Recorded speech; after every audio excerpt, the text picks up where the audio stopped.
Eh, Perkenalkan, saya Senjaya gitu ya. Jadi di malam ini mungkin saya lebih banyak akan sharing gitu ya. Jadi sifatnya mungkin nanti akan lebih banyak tanya jawab sama teman-teman.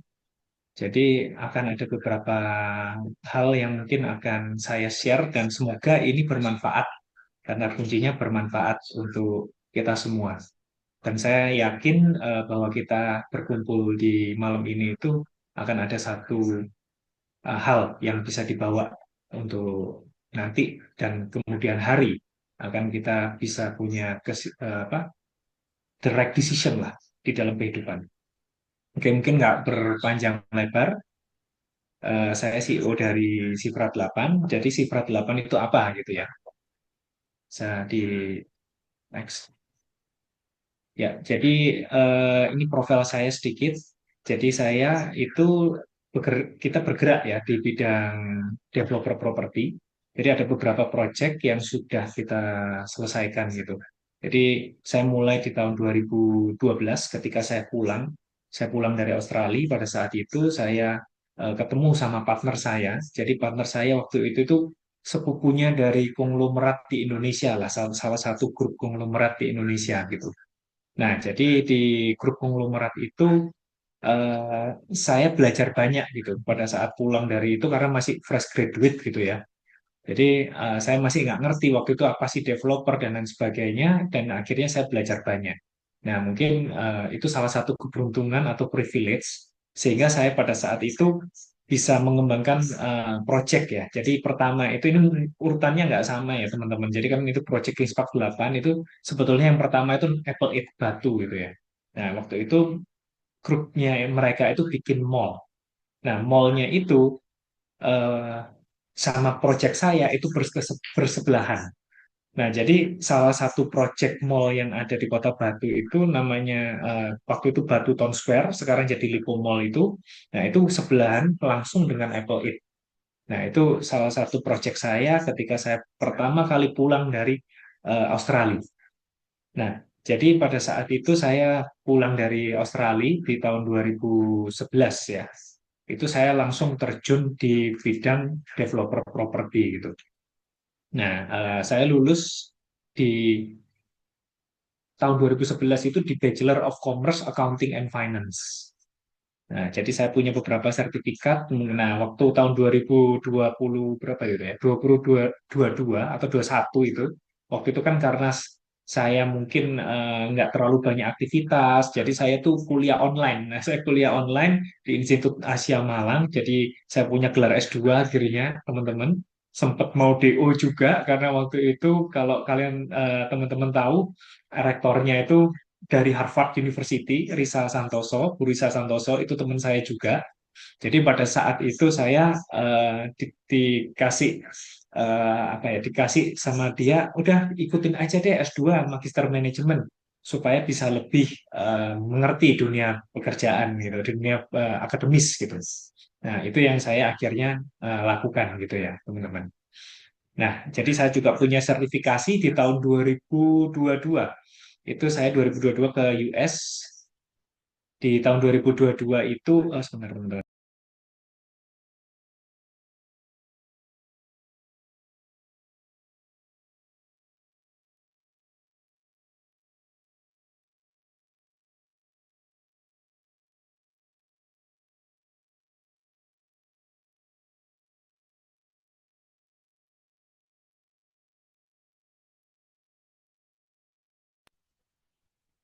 Ya, sorry teman-teman ada gangguan sedikit teknis ya.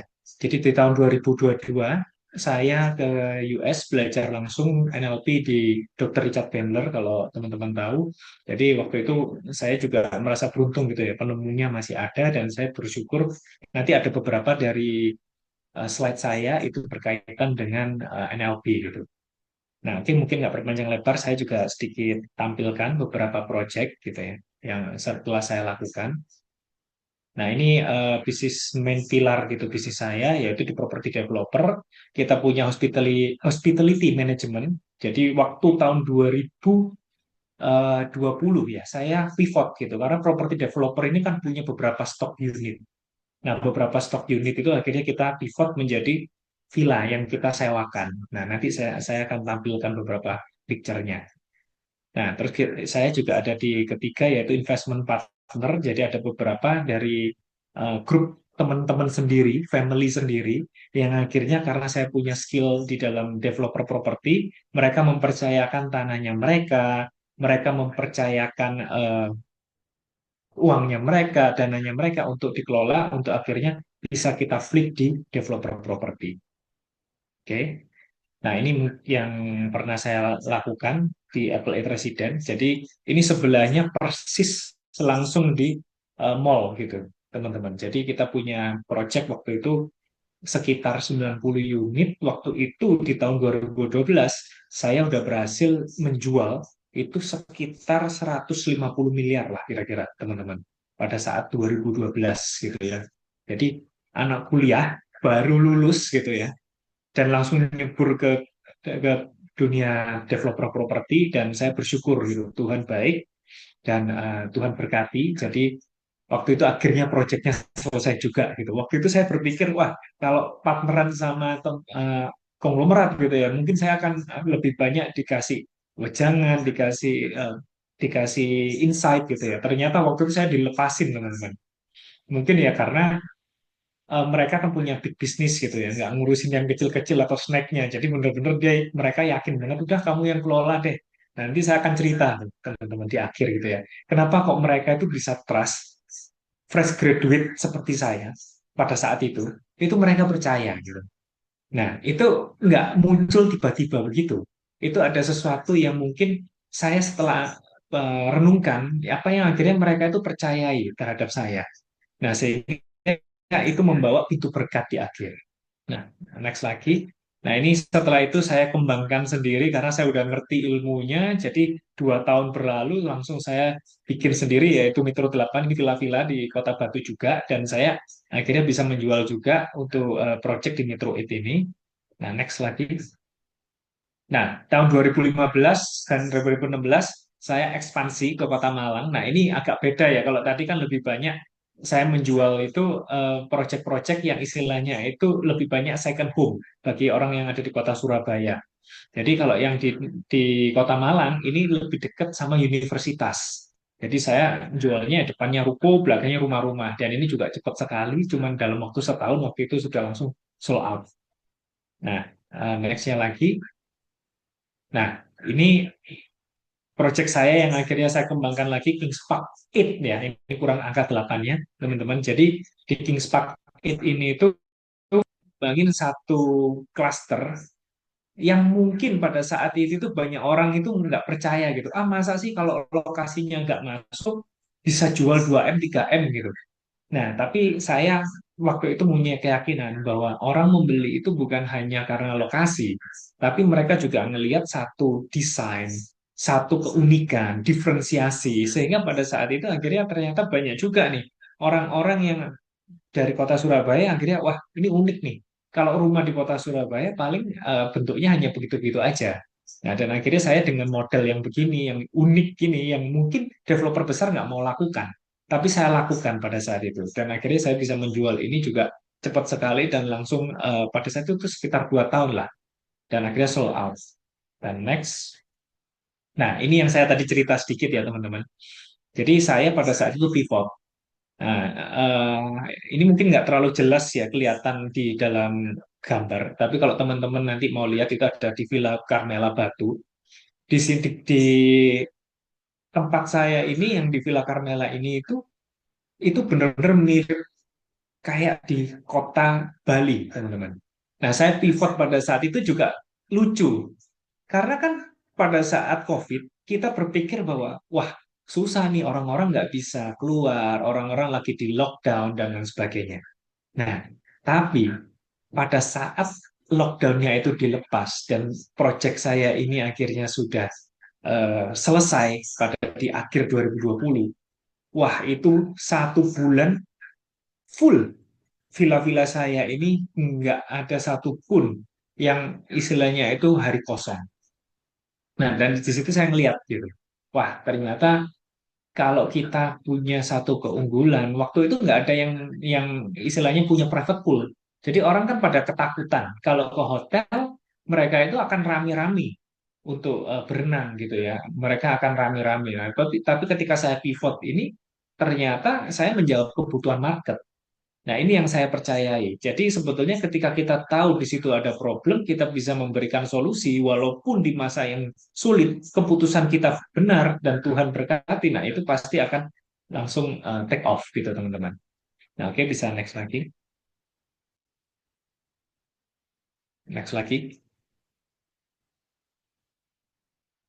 Nah, nah ini waktu itu saya di tahun 2021 saya launching juga di sebelahnya langsung di Villa Kings Park 8 yaitu Habitat. Nah, itu pada saat itu saya sorry. Sebelumnya Sorry, ini ini. habitat ya, ini habitat. Oh ya. Nah, jadi sebelum saya ke Surabaya, ini nah, di Habitat itu, nah ini juga gambarnya ini mungkin yang kiri itu yang sudah realita. Nanti kalian bisa lihat teman-teman di Instagramnya. Jadi saya membuat satu gebrakan yang unik lagi nih. Ini bener-bener 3D-nya sama aslinya itu mirip, teman-teman. Jadi gentengnya itu yang biasanya orang normal kan, tapi saya bikinnya itu bener-bener flat gitu seperti ini. Nah, jadi kalau lihat gambar 3D-nya, saya tampilkan di sini 3D-nya sama aslinya itu benar-benar mirip. Nah, ini yang nggak mungkin ditiru gitu oleh developer-developer yang besar. Nah, ini yang di sini yang menjadi keunikan dari Cifra 8 karena kita berani bermain desain. Nah, di tahun 2023, next, nah saya move gitu, another milestone. Jadi saya memberanikan diri untuk move kepada kota besar. Nah, di sini juga unik gitu, teman-teman. Jadi di tahun 2023 itu eh, saya lebih banyak bermain di Surabaya gitu sampai hari ini ya.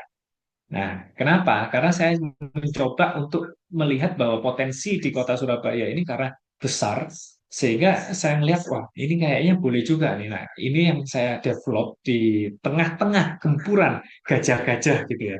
Jadi kalau teman-teman tahu cerita David Goliath gitu ya, nah ini mirip nih. Kita Davidnya, kita ini kecil banget, kita di tengah kepungan developer seperti Ciputra, Pakuwon, Intiland, dan Sinarmas, dan lain-lain lah. Jadi ini yang saat ini kita sedang kembangkan. Oke, next. Nah, sebelum saya next gitu ya teman-teman ya. Jadi sebetulnya apa sih yang hari ini itu kita mau bicarakan gitu kan? Sebetulnya kita mau bicarakan itu cuman satu, itu adalah decision. Nah, keputusan itu dimulai pada saat kita mulai buka mata. Dan ketika kita buka mata sampai kita tutup mata, itu secara sadar maupun tidak sadar, kita itu mempunyai 20.000 sampai 35.000 keputusan yang kita itu buat. Entah itu kita sadar, entah itu kita nggak sadar.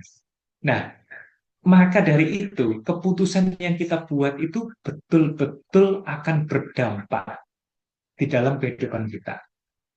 Nah, saya mungkin akan share sedikit gitu buat teman-teman sekalian di dalam webinar ya malam ini bahwa keputusan itu akan mendirect kita itu bukan hanya berdampak di hari ini.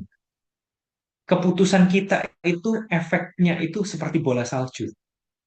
Yang kita ketika membuat keputusan itu akan efeknya itu sampai kepada masa depan kita. Nah, banyak orang melihat bahwa, oh enggak, ini nasib saya. Oh enggak kok, itu tuh memang ya saya memang ditakdirkan begini. Padahal itu hasil dari keputusan yang telah dibuat di masa lalu. Kita menjadi hari ini, itu karena keputusan yang kita buat. Nah, 20.000 sampai 35.000 itu keputusan dalam satu hari. Nah, bayangkan berapa lama kita telah hidup, gitu kan. Nah, itu aja tinggal dikali, gitu kan. Kalau umur kita udah 20, 30, mungkin waktu kecil kita masih belum make decision terlalu banyak ya, karena lebih banyak di drive oleh keputusan dari luar gitu ya. Tapi ketika kita udah bisa memiliki keputusan, bisa memiliki freedom to choose gitu kan. Nah, disitulah mulai di mana kita itu sebetulnya menentukan masa depan kita, nasib kita. Kita menentukan apa yang kita mauin di depan. Nah, jadi eh, memang itulah yang kita bicarakan hari ini itu sangat penting gitu ya teman-teman. Nah, ini sebenarnya PPT-nya nggak ada, ini saya lebih banyak gambar ya teman-teman. Jadi di PPT saya ini saya tidak terlalu banyak tulisan, jadi teman-teman nggak usah khawatir gitu. Jadi saya lebih banyak bicara secara verbal karena kalau saya banyak tulisan nanti teman-teman lebih fokus kepada tulisan yang ada di PPT gitu. Nah, tapi ini saya lebih apa banyak untuk ngobrol lah sama teman-teman gitu ya. Nah, eh, mungkin bisa dipindah di sebelah kanan. Nah, salah satu yang kenapa tadi saya lanjutkan sedikit, kenapa kok ini penting, itu sebetulnya karena masa depan kita itu akan ditentukan oleh apa yang akan kita tentukan, apa yang kita akan ambil keputusan di hari ini, gitu. Nah, jadi keputusan kita itu yang hari-hari itu sebetulnya tanpa kita sadari. Ketika kita lakukan itu terus-menerus, itu akan menjadi habit kita. Nah, dan ketika itu menjadi habit kita, maka habit kita itu yang akan mendrive diri kita itu sampai menjadi karakter kita. Nah, dan karakter kita itu akan menentukan yang namanya masa depan kita. Nah, kalau kalau teman-teman sering dengar kontennya Ko Andrew gitu ya, dia selalu bilang bahwa wah yang paling penting itu etika, yang paling penting itu moral gitu. Itu benar banget, teman-teman. Jadi itu dimulainya dari mana? Dimulainya itu dari keputusan, dari decision. Nah, kalau kita nggak punya satu refleksi di dalam mengambil keputusan, itu sangat berbahaya. Makanya apa yang kita bahas malam ini itu sebetulnya ini bukan hanya mendrive kita untuk hari ini, tapi untuk masa depan kita. Entah itu dari segi profesional, dari segi business owner, maupun dari segi pelajar. Kita semuanya pasti mengambil keputusan setiap hari. Apalagi kalau kalau saya ya kebetulan pada saat itu saya bisa cerita sedikit kalau pas saya lagi ada di mana namanya kuliahan gitu ya misalnya di tempat kuliah kebetulan saya kan di Australia. Nah pada saat itu saya juga boleh dong memutuskan saya waktu itu mau part-time atau enggak.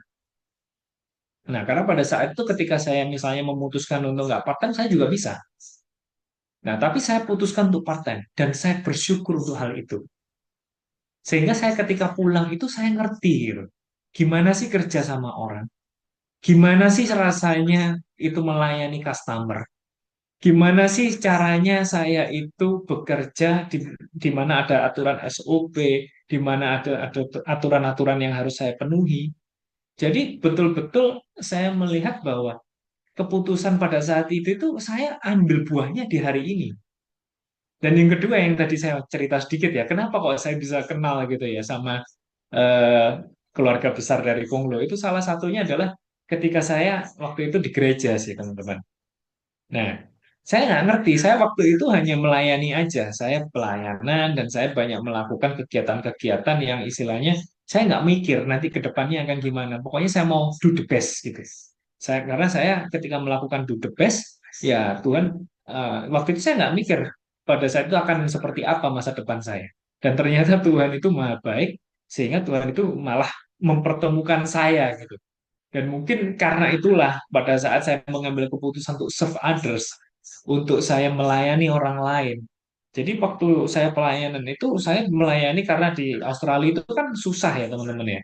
Susah kan maksudnya gini kan nggak seperti di Indonesia yang mungkin kita masih bisa punya ART dan lain sebagainya. Di situ tuh saya sampai kerjanya pada saat itu bersihin toilet dan lain sebagainya itu saya lakukan, ngangkat kursi di gereja dan lain sebagainya saya lakukan. Kenapa? Karena bagi saya itu untuk melatih kerendahan hati saya gitu. Dan saya lakukan itu dan itu decision yang saya ambil pada saat itu. Dan apakah saya harus melakukan pada saat itu? Sebenarnya enggak. Tapi saya pada saat itu tetap lakukan. Kenapa? Karena saya yakin gitu, apa yang saya lakukan yang terbaik buat Tuhan, dan saya yakin gitu bahwa hasilnya itu akan saya tuai di kemudian hari. Nah, itu yang akhirnya mendrive saya sampai hari ini bahwa keputusan masa lalu itu akan membuat kita mempunyai buahnya di hari ini. Sama juga ketika saya misalnya di dalam pekerjaan sekarang ya, ketika saya menjadi business owner gitu. Saya boleh aja kan memutuskan untuk memilih gitu. Project mana yang saya ambil, project mana yang harus saya tidak ambil dan lain sebagainya. Tapi drive di dalam true north saya atau bintang utara itu, kalau saya bilang itu hati nurani kita, itulah yang akan mendrive kita. Nah, dan itu menurut saya nggak gampang gitu ya teman-teman. Nanti saya akan jelaskan di slide selanjutnya gitu bagaimana kita mendirect kita punya decision. Apa sih yang mendirect kita punya decision setiap harinya? Oke, bisa next. Nah, sebetulnya kita itu di direct decision-nya itu cuman ada dua, teman-teman. Nah, kalau teman-teman suka baca buku, ini saya ambil dari pemenang Nobel ya, namanya Daniel Kahneman. Jadi kita itu hanya didirect di dua keputusan kita, yaitu sistem satu dan sistem dua.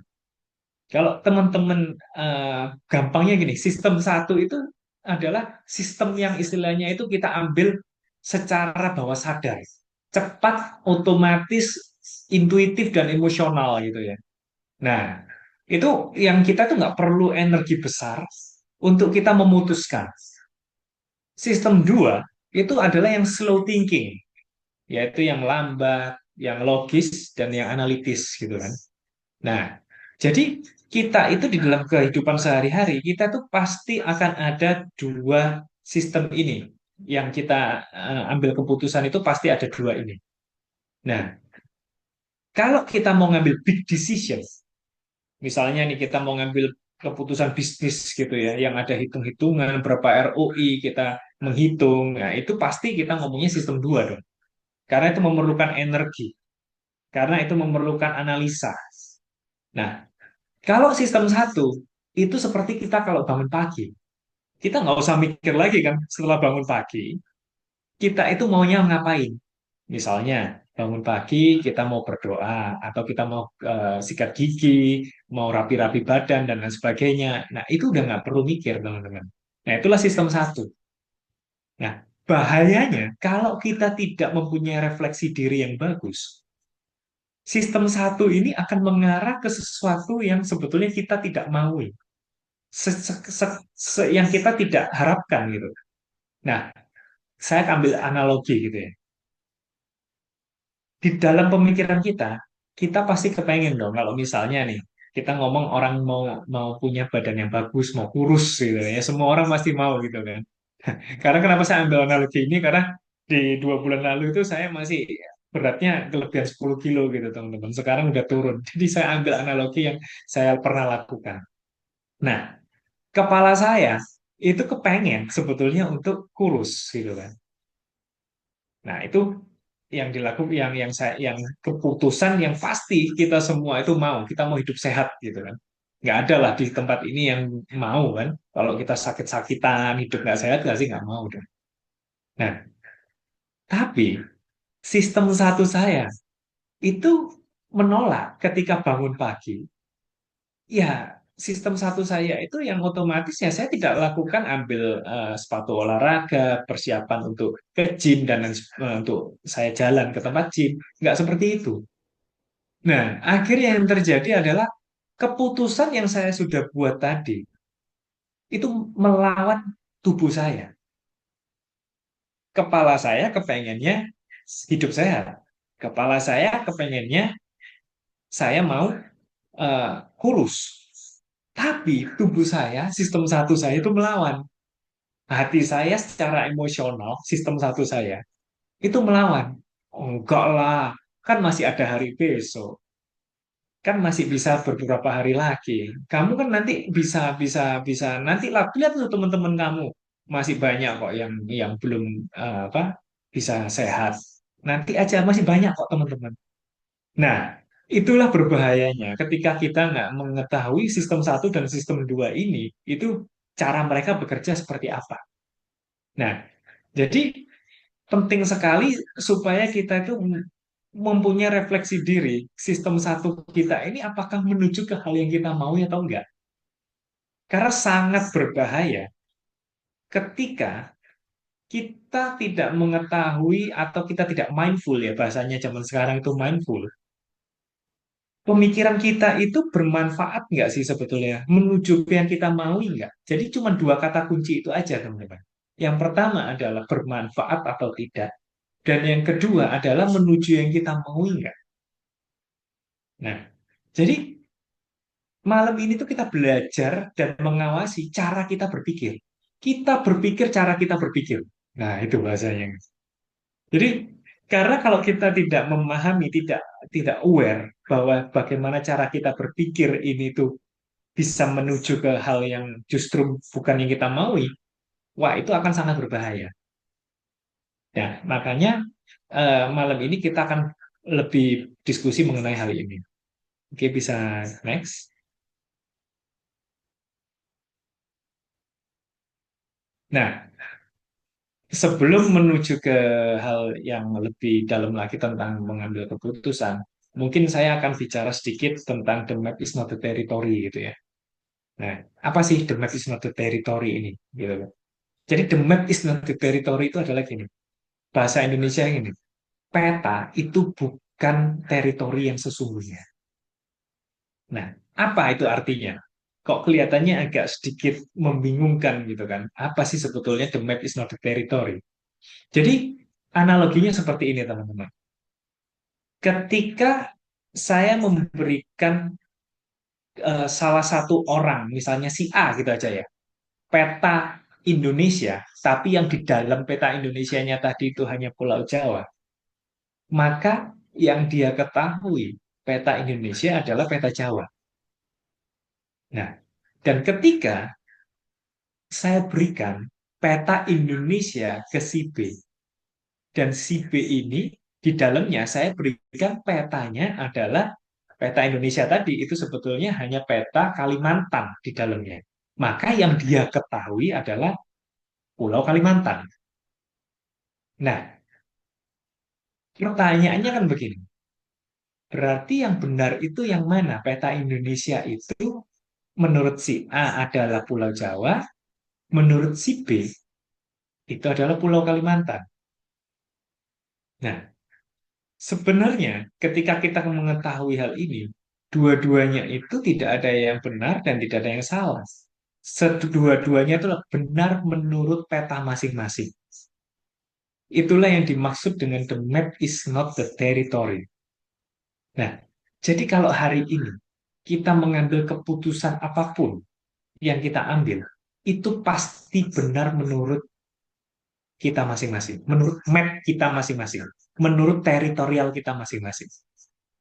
Nah, saya ingin mengajak teman-teman di ruang webinar ini gitu ya, untuk mulai aware gitu bahwa benar nggak sih map yang kita punyai ini itu menuju ke pulau yang kita mau, menuju ke goal besar yang kita mau, atau jangan-jangan kita nggak tahu selama ini map yang kita punyai itu sudah cukup luas nggak? Nah, bayangkan kalau tadi dua orang tadi si A dan si B tadi ketemu gitu sama saya yang punya peta Indonesia. Di mana peta Indonesia tadi ternyata nggak cuma punya Pulau Jawa, nggak cuma punya Pulau Kalimantan, tapi ternyata juga ada Pulau Sulawesi, Pulau NTT, Pulau Papua, Pulau Sumatera, dan lain-lain gitu. Nah, berarti map saya lebih luas.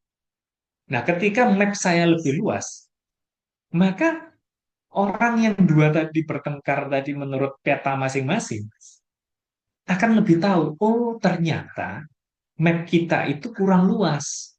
Maka mereka belajar kepada map yang lebih luas. Nah, beda lagi nih ketika saya yang mempunyai peta Indonesia, terus ketemu kepada orang yang punya peta dunia. Wah, ternyata di dunia ini petanya ini tidak hanya Indonesia, tapi ada Australia, ada China, ada Afrika, ada US, ada Eropa. Nah, petanya lebih luas lagi. Nah, keputusan kita itu didrive oleh apa yang ada di dalam pemikiran kita, apa yang ada di map yang ada di kepala kita. Nah, oleh sebab itu, salah satu yang menjadi poin penting di dalam webinar hari ini adalah kita memperluas peta kita. Nah, saya bersyukur gitu. Jadi di hari ini itu saya berpikir bahwa wah, kok Andrew ini bagus banget nih. Kan selalu slogannya adalah ilmu itu harus gratis. Dan itu benar gitu teman-teman. Karena saya lihat memang ketika kita mempunyai map yang kita terus upgrade ya, kita bisa punya peta yang luas, maka kita akan tahu gitu. Oh iya benar juga ya. Ini kan webinar terus berjalan gitu. Dan terus banyak dari beberapa narasumber yang lain gitu. Jadi kita akan terus memperluas peta kita. Dan peta kita inilah yang kita akan gunakan untuk mengambil keputusan yang ada di depan kita, yang akan kita lakukan di dalam setiap perjalanan kehidupan kita. Nah, jadi kita bersyukur gitu, kita berterima kasih lah karena komunitas BBKA ini menjadikan kita itu memperluas peta kita. Nah, tugas yang kedua dari ketika kita mengetahui, kita harus menghargai peta orang lain, teman-teman. Jadi kalau ada orang lain nih yang ternyata mengetahui petanya hanya Kalimantan, ya berarti kita menghargai, oh oke, berarti dia punya peta Kalimantan. Kita harus hargain dong, karena petanya dia masih belum luas. Nah, ini yang terjadi ketika kita berkomunikasi dengan orang, entah itu dengan rekan kerja, entah itu dengan tim kita sendiri, entah itu dengan atasan atau dengan siapapun lah, karena kita semua kan berkomunikasi dengan manusia kan pastinya kan. Jadi kita tahu bahwa mapnya masing-masing orang itu sendiri-sendiri. Jadi ketika mereka memutuskan segala sesuatu yang mereka putuskan, itu berdasarkan dari map yang mereka punyai sendiri. Nah, jadi itu yang saya mau bawa ke teman-teman bahwa kita mempunyai tugas untuk memperluas peta kita, dan yang kedua, kita hargai peta orang lain. Nah, bisa next lagi. Nah, ini juga. Jadi sebetulnya ketika kita mengetahui peta orang lain, drive kita itu, etik kita itu, moral kita itu berdasarkan apa sih sebetulnya? Nah, salah satu yang kita bisa lihat itu adalah dari pengalaman masa lalu. Nah, map tadi itu terbentuknya dari mana sebenarnya? Yang pasti kan kita mempunyai pengalaman masa lalu, trauma masa lalu, yang mungkin entah kita suka atau tidak suka, tapi itu yang membentuk diri kita.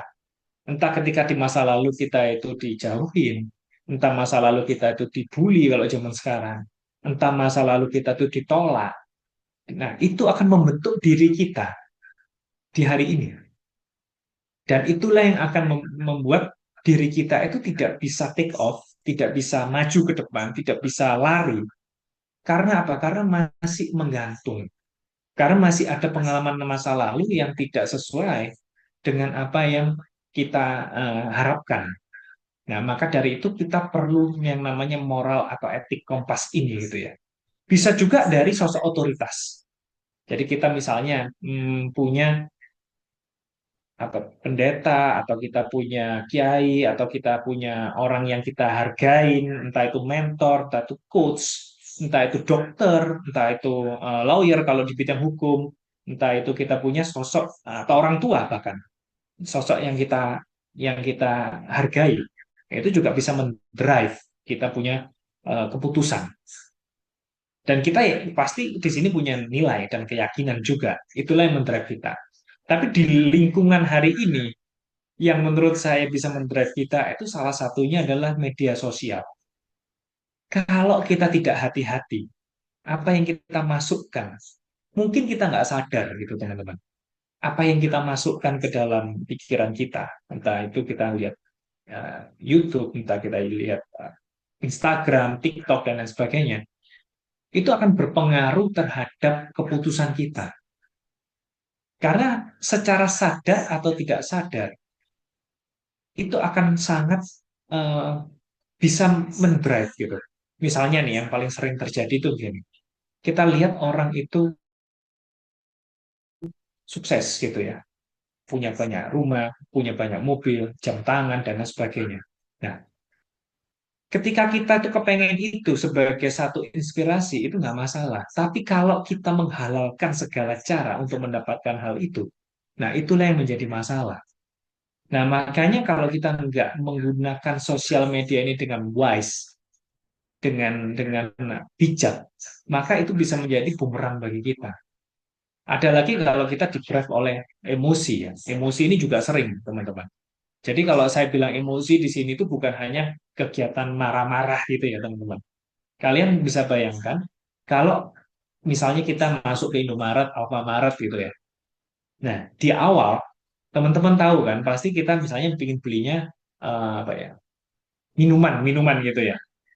Nah, jadi kita ngambil ke kulkasnya yang ada di Indomaret gitu. Nah, kita ambil di sana. Nah, di sepanjang perjalanan itu, kita melihat banyak sekali berbagai macam snack, kita berbagai macam minuman yang lain, dan lain sebagainya. Nah, tiba di depan kasir, waktu kita lihat, wah, lah kok ternyata kita membelinya nggak cuma yang kita mau tadi kan. Udah banyak nih permen, snack lah, terus hal-hal yang tadinya kita itu nggak butuhkan sebetulnya. Nah, itulah kenapa manusia itu kadang juga sering di-drive oleh emosi. Sistem satunya itu yang bekerja gitu kan. Jadi logikanya itu mengikuti di belakang. Padahal kalau secara logika kita udah jelas gitu kan. Kita maunya membeli hanya tadi minuman, tapi ketika di depan kasir ternyata kita membeli banyak sekali hal-hal yang tidak kita butuhkan. Nah, terus mungkin ada juga yang kita terpengaruh oleh lingkungan sosial kita. Jadi pertemanan itu juga sangat berpengaruh, teman-teman. Nanti saya cerita sedikit di akhir gitu ya. Kenapa lingkungan sosial ini itu sangat berpengaruh terhadap masa depan kita. Bahkan kan ada peribahasanya gitu loh. Kamu adalah siapa di antara teman-teman, lima di antara teman-teman kamu. Nah, itu artinya apa? Bahwa sebetulnya sangat sangat berpengaruh terhadap keputusan mindset kita dan juga masa depan kita sebetulnya lingkungan sosial itu. Nah, maka dari itu memang moral etik kompas ini harus betul-betul kita perhatikan dari mana asalnya gitu kan. Nah, nanti kita akan lebih lanjut bagaimana cara kita mengaplikasikannya gitu. Next. Nah, ini. Jadi eh, ada satu ilmu ya yang tadi saya sempat bicarakan di awal gitu kan, saya belajar di Dr. Richard Bandler gitu ya di NLP bahwa kita itu di-drive oleh apa sih sebenarnya? Jadi number one itu adalah kita di-drive oleh purpose dulu dan spirituality kita. Jadi untuk apa sih kita hidup di dunia ini?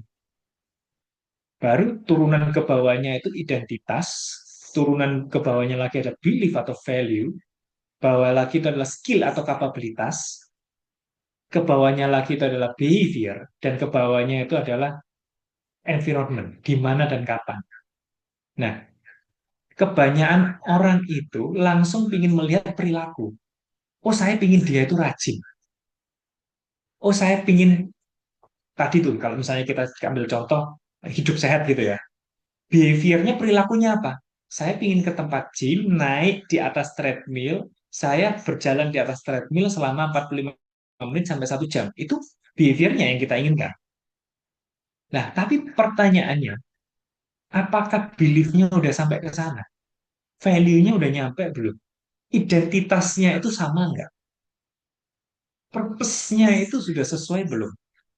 Kalau itu nggak inline, masih bengkok-bengkok, teman-teman, maka yang terjadi, orang itu akan punya yang namanya sekarang itu adalah bahasanya mental block. Nah, maka decision-nya dia itu tidak, kalau bahasa di NLP namanya ekologi. Nah, makanya jangan heran kalau kita punya teman, kalau kita punya atasan, kalau kita punya tim, itu kenapa sih kita udah ngomong berulang kali, tapi dia ini nggak ngerti-ngerti. Karena kita itu sebenarnya belum ngecek gitu. Dia punya beliefnya apa sih? Dia punya value-nya apa sih? Kita tuh maunya langsung melihat di tataran yang bawah. Kita maunya itu melihat langsung di tataran perilakunya harusnya begini nih. Dia harusnya cepat nih. Dia harusnya itu bekerja keras nih. Nah, kita maunya ke sana kan, teman-teman. Tapi kita lupa ngecek gitu loh. Bener nggak sih value-nya dia, belief-nya dia, belief sistemnya itu udah menuju ke sana nggak? Dia menganalogikan dirinya itu udah sesuai nggak identitasnya? Kalau dia bilang dia adalah orang yang bahasanya apa ya? Kalau yang males itu kan biasanya kan kadang orang berpikir bahwa oh saya itu ya enjoy the process. Nah, berarti identitasnya dia kan nge-flow aja gitu kan. Nah, gimana kita mau suruh dia behaviornya kerja keras kalau misalnya identitasnya masih demikian? Nah, jadi kita itu juga di drive oleh apa yang ada di piramida atas ini.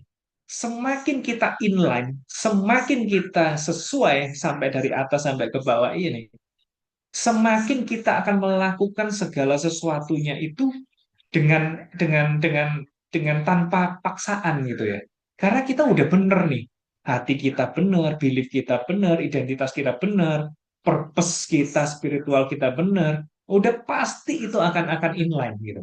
Jadi nggak usah khawatir behavior kita, perilaku kita, capabilities atau skill itu akan mengikuti.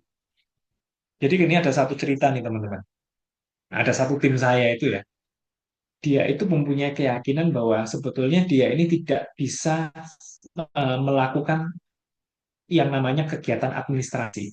Karena katanya dia ini adalah people person gitu ya. Jadi sukanya ini cuma ngomong. Sukanya itu hanya melayani orang. Tapi ketika administrasi, waduh pasti kacau dan berantakan. Nah, dia mempunyai belief system di kepalanya seperti itu. Nah, ketika dia punya belief system seperti itu, maka tugas kita sebagai leader, itu kita harus mempunyai satu angle yang lain, sudut pandang yang lain untuk berkata bahwa loh, kamu kan sebenarnya sudah bisa melakukan apa yang kamu lakukan itu dengan baik dan dengan sempurna di sisi people person kan. Nah, kenapa kamu nggak bisa gunakan hal itu dengan kamu menggunakan teman kamu atau kamu misalnya membantu lewat tim kamu, dibantu oleh tim kamu untuk akhirnya administrasinya kamu bisa lebih lancar. Nah, itu kan angle-angle di mana yang sebetulnya kita bisa gunakan. Sehingga akhirnya dia mempunyai, oh iya ya, bisa juga ya dengan cara seperti itu ya. Jadi beliefnya dia itu bukan langsung ngeblok gitu. Bahwa, oh saya kalau nggak ngerti administrasi, ya udah saya udah langsung drop nih. Kita punya assignment, kita drop. Kita nggak ngerti. Nah, nggak seperti itu, ya kan teman-teman. Tapi di satu sisi, ketika kita tahu bahwa belief sistemnya dia udah benar, value-nya udah benar, nah itu akan menurun sampai ke bawah. Biasanya orang itu bengkoknya itu adalah di belief system. Misalnya belief sistemnya dia apa? Oh orang kaya itu jahat. Nah ketika dia berpikir bahwa orang kaya itu jahat, yang terjadi adalah dia nggak mau dong jadi orang jahat. Dia nggak mau dong jadi orang yang istilahnya dia di kepala dia, wah berarti kalau saya jadi kaya, saya akan jahat gitu kan. Nah itu kan bengkok di belief. Nah ketika itu bengkok di belief yang terjadi, pasti kapabilitas dia dan behavior dia akan menjauhi segala sesuatu hal yang dia tidak sukai. Kita kan nggak mau dicap orang jahat gitu kan. Nah makanya kenapa decision kita itu juga berdasarkan dari apa yang kita yakini. Dari spiritual yang kita, kalau saya beliefnya adalah di kitab suci saya gitu kan. Karena saya yakin di semua agama, di semua kitab suci mengajarkan yang baik. Dan saya punya identitas yang baik dari apa yang dikatakan oleh kitab suci saya gitu kan. Nah, sehingga ketika saya menjalankan keputusan sehari-hari, saya akan berjalan berdasarkan apa yang saya yakin, bukan berdasarkan situasi dan kondisi di sekitar saya. Karena situasi dan kondisi di sekitar saya itu bisa benar ataupun salah. Tapi respon yang saya ambil, itu yang akan mendrive saya. Dan itu dimulai dari mana? Itu dimulai dari ketika saya pagi hari itu membaca firman Tuhan itu. Dan itu yang saya lakukan setiap hari. Sehingga purpose saya clear, identitas saya clear, belief saya clear, value saya clear. Kapabilitas saya otomatis mengikuti. Apa yang terlihat kan cuma di bawah, behavior sama environment. Di mana kita melakukan dan kapan kita melakukan itu kan yang terlihat. Yang kelihatan cuma dua itu loh. Jadi gunung esnya itu sebetulnya ini kebalik ini teman-teman. Jadi environment sama behavior itu, kalau ini kan kita bikin piramida, karena gunung es itu yang kelihatan itu cuma behavior sama environment di atas kecil gitu loh. Yang nggak kelihatan itu ya semuanya identitas, value, purpose, belief, kapabilitas itu semua nggak kelihatan. Itu semuanya ada di dalam diri kita. Nah, itu terkait dengan bagaimana kita mengambil keputusan sehari-hari gitu. Kita harus tentukan dulu apakah kita ini sudah inline, apakah kita sudah ekologi. Nah, mungkin bisa next. Nah, jadi keputusan-keputusan kita itu sebetulnya ini cuma merangkum aja ya dari apa yang kita tadi telah eh, bicarakan bahwa keputusan kita itu sebetulnya di drive-nya oleh apa aja kan. Yang pasti keputusan kita itu ada emosi di sana yang bermain. Karena semua situasi dan kondisi dan apapun yang respon dari luar itu hanya sebagai data aja. Kita tidak taruh emosi di dalam sana ketika situasi dan kondisi itu tadi eh, datang. Nah, ketika kita memberikan muatan emosi di sana, entah kita menerimanya respon kita ya tadi ya, respon kita entah kita marah, entah kita senang, entah kita itu eh, bahagia, bersyukur, sedih, itu kan juga termasuk emosi. Jadi emosi bukan hanya marah. Nah, itulah yang akan mendrive kita. Nah, dari emosi tadi itu kita berikan makna terhadap emosi tadi ya. Nah, makanya orang yang hebat itu dia tahu. Jadi tidak salah emosi yang datang itu karena kita masih human, kita masih manusia, kita masuk makhluk yang emosional, masih emosi. Maka nggak salah ketika emosi itu datang sepersekian detik di dalam kehidupan kita, ketika kita mengambil keputusan. Nggak salah, tapi balik lagi, kita memberi maknanya apa? Beda sekali ketika orang gagal di dalam satu pekerjaan dan dia memberi maknanya saya akan gagal seumur hidup. Dia sedih. Tapi ketika dia maknanya adalah gini, oh berarti saya akan jauh lebih baik lagi untuk ke depan. Oh berarti saya tidak akan mengulangi kesalahan yang sama supaya saya tidak jatuh di lubang yang sama. Itu akan beda sekali. Atau misalnya orang itu jatuh cinta. Ketika dia putus dengan pacarnya misalnya, ketika dia berpikir di dalam pikiran dia kan emosinya mungkin lagi sedih gitu ya, tapi kan maknanya bisa berbeda. Yang satu mungkin dia bisa berpikir bahwa, waduh, ini udah akhir dari segalanya gitu kan teman-teman. Hah, udah. Biasanya kalau udah berpikir kayak gitu ya, udah itu ujungnya kita tahu lah kemana gitu ya. Tapi ada juga yang berpikir, oh mungkin Tuhan sedang sediakan saya yang jauh yang lebih baik. Jadi makanya saya nggak jadi sama yang ini. Nah, itu makna yang demikian ketika kita kita punya, kita berikan, itu bisa menjadi hal yang berbeda loh di dalam kita mengambil keputusan selanjutnya kan. Nah, makanya penting sekali kita maknai apa yang menjadi emosi kita, itu menjadi penting. Dan itu didrive juga oleh kepercayaan kita, nilai kita, dan identitas kita. Jadi kita punya belief sistemnya tadi apa, nilai kita apa, value kita apa, dan identitas kita apa. Beda dong ketika kita punya keyakinan bahwa kita misalnya, oh, saya ini adalah orang yang berintegritas. Maka yang kita lakukan, keputusan apapun yang kita lakukan, kita akan mengambil berdasarkan identitas kita, berdasarkan nilai kita. Karena itu yang akan mendrive kita. Nah, itulah keputusan itu diambil berdasarkan jalur keputusan itu berdasarkan penjumlahan dari beberapa hal tadi. Oke, next. Nah, ini juga menurut saya juga hampir di akhir teman-teman sebelum Q&A gitu ya. Jadi setelah saya jalanin kehidupan gitu ya, saya melihat bahwa sebetulnya kan kalau kalian lihat di sisi sebelah ini ya, ada uang, ada emas, ada macam-macam lah di situ ya, kekayaan dan lain sebagainya. Apakah itu menjadi satu hal yang kita namakan mata uang yang sangat mahal itu adalah US dollar, Swiss franc, atau apapun itulah bahasanya ya, fiat, atau sekarang kalau anak muda kan Bitcoin ya kan, atau apa sih sebetulnya mata uang yang termahal di muka bumi ini gitu kan. Nah, Setelah saya mengalami kehidupan ini, ternyata mata uang yang paling mahal di muka bumi itu adalah reputasi. Nah, bagaimana sih kita bisa mempunyai reputasi yang baik gitu kan?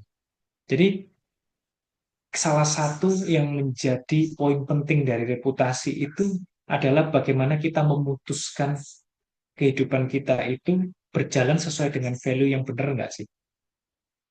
Karena kalau kita nggak berjalan sesuai dengan value yang benar, maka reputasi kita itu akan berdampak.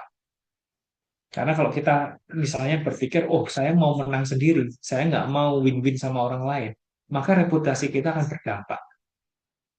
Jadi ada peribahasa gitu kan, butuh bertahun-tahun, berpuluh-puluh tahun, atau sangat lama sekali gitu ya untuk membangun reputasi. Tapi hanya butuh 1 hari atau beberapa beberapa hari ya untuk atau 1 hari aja lah untuk menghancurkan reputasi itu. Nah, berarti betapa mahalnya reputasi itu, teman-teman. Makanya saya berpikir bahwa keputusan itu ketika kita ambil itu akan berdampak kepada reputasi kita. Nah, ini bisa next. Nah, ini saya kasih yang tadi teman-teman yang saya sempat bilang di awal gitu ya. Ada yang namanya kita ngomong jalur berkat gitu ya teman-teman ya. Jadi reputasi itu sebetulnya gimana sih cara kita mendapatkan reputasi tadi?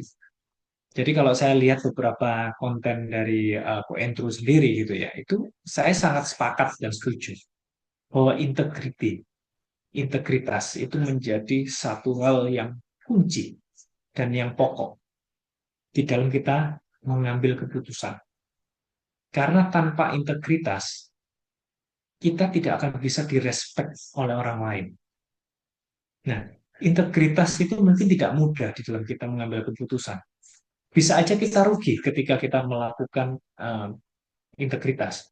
Bisa aja ketika kita ngomong sama si A, kita mau melakukan hal tersebut dan ternyata itu merugikan kita, tapi karena kita sudah terlanjur ngomong, maka kita harus tetap lakukan.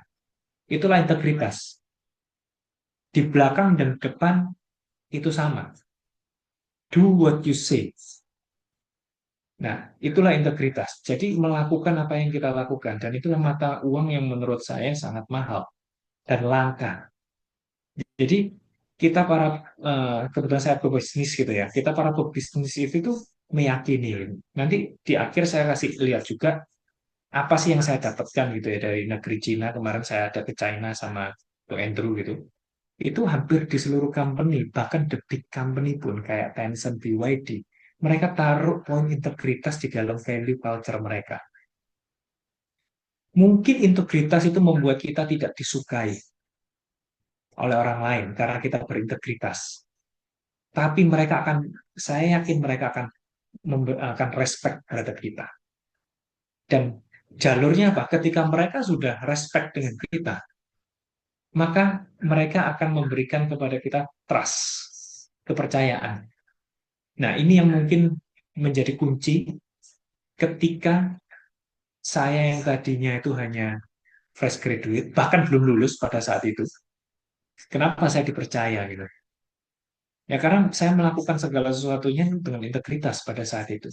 Saya tidak bersungut-sungut, saya tidak berbantahan-bantahan, saya tidak mengharapkan imbalan dari mereka, saya hanya melakukan yang terbaik. Dan akhirnya saya mendapatkan yang namanya trust itu. Dan ketika trust itu saya dapatkan, mungkin bisa digeser. Ketika trust itu dapatkan, maka saya mendapatkan promosi. Saya mendapatkan promosi yang menurut saya pada saat itu ya sudah luar biasa. Mungkin bagi banyak orang itu privilege atau keberuntungan. Baru lulus, belum ngerti apa-apa, tapi saya sudah dipromosikan pada saat itu. Menjadi langsung gitu ya, menjadi CEO-nya yang menangani developer pada saat itu.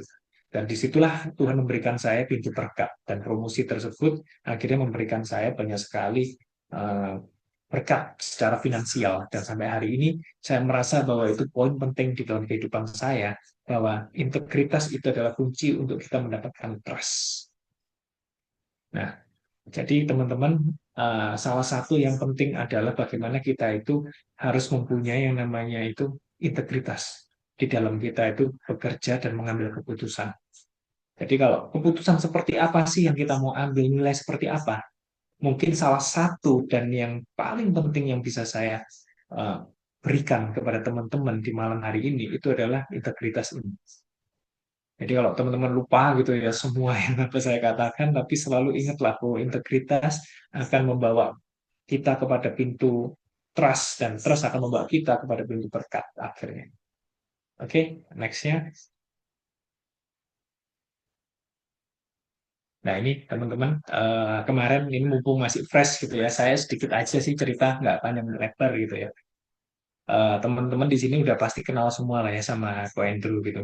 Jadi saya bersyukur lah kemarin itu bisa punya kesempatan ya sama Ko Andrew ngobrol banyak ke negeri Cina dan di situ kita melihat lah banyak hal yang saya dapatkan gitu. Selain daripada dari perusahaan-perusahaan di China tersebut, tapi satu hal yang saya bisa ceritakan ke teman-teman itu gini, bahwa di luar sana itu tuh persaingan itu sudah sangat-sangat eh, ketat ya, apalagi negeri China gitu. Bayangkan ya, hampir semuanya itu kalau kita lihat, mereka impor aja nih dari sana ke sini, mereka ekspor ke sini, itu harganya masih bisa lebih murah. Jadi memang susah sekali untuk bisa mengalahkan negeri China, teman-teman. Nah, jadi dari situ tuh kita tuh ngambil kesimpulan, wah, kapan nih kalau gitu Indonesia ini bisa bisa bersaing gitu kan? Nah, tapi ada satu hal yang menurut saya ketika kita itu bisa mengambil satu uh, kesempatan gitu ya. Ketika mereka itu memang kita nggak bisa bersaing dari segi produk karena mereka kualitas sudah lebih baik. Bahkan yang heran ya di BYD, kalau teman-teman tahu BYD mobil listrik itu ya, mereka itu bisa mengucap gini, kalau kita mau hari ini kita bisa cut harga baterai kita tuh sepertiga. Jadi harga mobil itu kalau tahun sekarang ini nih kalau mereka mau, mereka bisa turunkan harga mobil itu jadi sepertiga. Wah, itu kan gila banget gitu. Jadi benar-benar bisa mereka sudah sampai di level seperti itu, teman-teman. Makanya akhirnya saya melihat gini, opportunity-nya apa buat kita semua. Nah, banyak pengusaha Cina itu kan kepengen lah intinya datang ke negeri kita, ke Indonesia gitu. Kalau kita lawan mereka, udah pasti kita akan kalah ya istilahnya karena mereka sudah punya infrastruktur, mereka didukung pemerintah dan lain sebagainya. Jadi yang kita bisa berikan itu apa sih ke mereka? Ya kita hanya bisa kolaborasi sebetulnya dengan mereka. Karena kalau kita lawan nggak bisa, akhirnya kita hanya bisa kolaborasi kan dengan mereka. Dan apa yang mereka cari dari partner yang di Indonesia itu adalah integritas tadi, trust tadi. Nah, makanya itulah penutup dari saya kenapa hal ini menjadi penting ketika mengambil keputusan, itu kita pastikan keputusan kita itu berintegritas sesuai dengan value dan keyakinan moral etik yang kita punya. Sehingga kita ketika kita nggak tahu gitu. Integritas itu kan melakukan segala sesuatu di mana orang lain tidak melihat. Nah, dan itulah yang akan mendrive diri kita sebetulnya. Untuk ketika kita bisa mempunyai masa depan yang jauh lebih baik. Karena kita nggak pernah tahu Tuhan akan berkati kita dimanapun, kapanpun, oleh siapapun, dengan siapapun. Nah, di slide terakhir saya kalau jadi itu penutupan dari saya dan saya yakin bahwa teman-teman akan menjadi orang yang kita terus berkembang, kita perluas map kita dan saya yakin dan percaya kita semua akan maju bersama dan sukses bersama. Itu sih. Dan yang terakhir mungkin udah ya. Nah, ada lagi ya slide-nya. Oke, nah ini terakhir aja sih. Ini kalau teman-teman mau follow saya ada di senjaya.gunawan. Jadi eh, kalau ingin ada beberapa konten saya atau yang istilahnya mau bermanfaat, teman-teman bisa follow. Itu aja teman-teman. Terima kasih buat waktunya dan saya kembalikan ke host kita, Nabi. Thank you. Oke, thank you Pak Senjaya Gunawan. So insightful banget ya tentang tadi perjalanan dari si Sifra Head dan yang sampai ke Andrew yang bisa sampai ke Cina itu hebat banget sih. Sekarang kita lanjut ke sesi Q&A ya teman-teman. Buat teman-teman yang mau tanya, mungkin bisa raise hand ya. Raise hand di Zoom.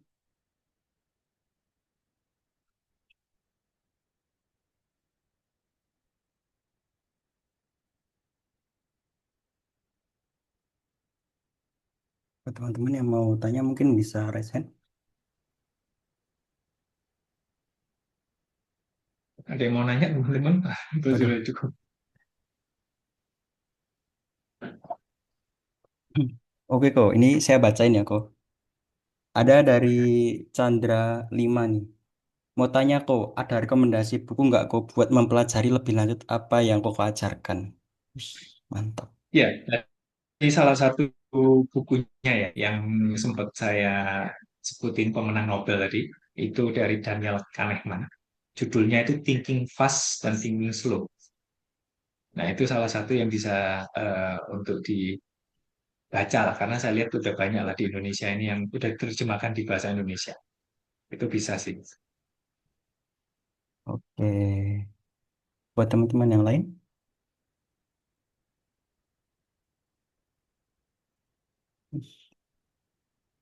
Oke. Oke. Oke. Ini ada yang mau ada yang resen dari Dawir Rifaah. Mungkin untuk Kak Dawir Rifaah bisa open mic. Oke. Ya, halo Mas. Pak, Halo. Ibu. Ya, Ya, malam. oke. Sebelumnya maaf ini saya nggak aktifkan kamera. Ya, nggak apa-apa. Pertanyaan saya begini, Pak. Pertama, tadi kan Bapak bilang terkait integritas ya, Pak. Nah, jadi saya bekerja sebagai admin and secretary di perusahaan startup.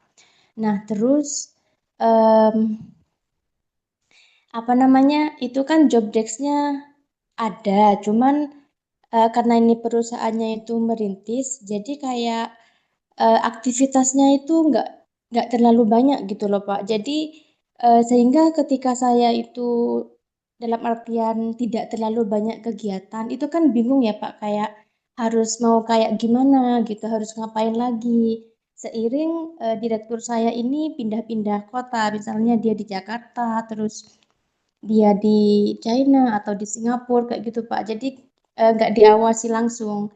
Nah sehingga saya ingin minta pendapat Bapak atau saran Bapak.